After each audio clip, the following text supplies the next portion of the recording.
ஒரு வெள்ளிக்கிழமை ஜும்மா தொழுகை முடிந்து அனைவரும் சென்ற பிறகும் அவர் பள்ளிவாசலின் ஒரு மூலையில் அமர்ந்திருந்தார். அவர் மனது பாரமாக இருந்தது. எழுந்திருக்க மனமில்லாமல் அப்படியே தரையை பார்த்துக் கொண்டிருந்தார். அப்போது இமாம் சிலருடன் பேசிக் கொண்டிருந்தது அவர் காதில் விழுந்தது. அவர்கள் குரானின் ஒரு சூறாவை பற்றி பேசிக் கொண்டிருந்தார்கள்.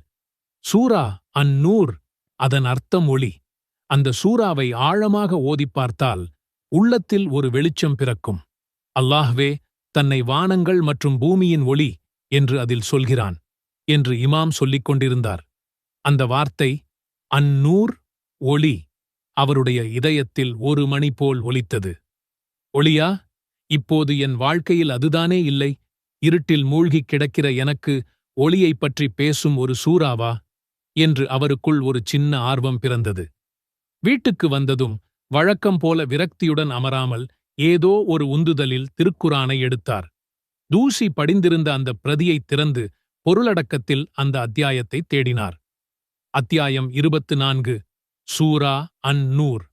அதன் பொருள் ஒளி. அந்த பெயரே அவருக்கு ஒருவிதமான ஆறுதலைக் கொடுத்தது. பெரிய எதிர்பார்ப்பு எதுவும் இல்லாமல் ஒரு சின்ன நம்பிக்கையுடன் அந்த சூறாவை ஓத ஆரம்பித்தார். அந்த நிமிடம் தன் வாழ்க்கையையே மாற்றப்போகும் ஒரு பயணத்தைத்தான் நாம் ஆரம்பிக்கிறோம் என்று அவருக்குத் தெரியாது. அது விரக்தியின் இருட்டிலிருந்து இறைவனின் பிரகாசமான ஒளிக்குப் போகும் ஒரு பயணம். சூறாவின் ஆரம்ப வசனங்கள் சமூக ஒழுக்கங்களையும் சட்டங்களையும் பற்றி பேசின.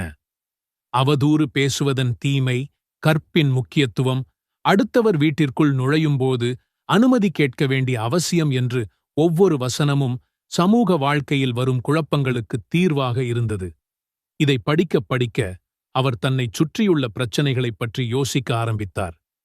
தன் குடும்பத்தில், தன் சமூகத்தில் வரும் பல பிரச்சனைகளுக்குக் காரணம் இதுபோன்ற ஒழுக்கங்களை பின்பற்றாததுதான் என்று அவர் உணர ஆரம்பித்தார்.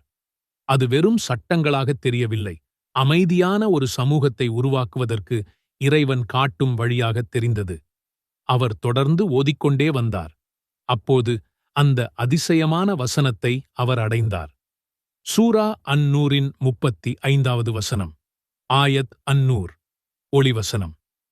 அல்லாஹ் வானங்கள் மற்றும் பூமியின் ஒளி ஆவான்.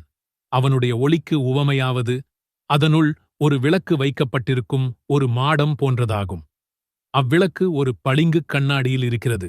அந்தக் கண்ணாடி பிரகாசமான ஒரு நட்சத்திரத்தைப் போன்றது.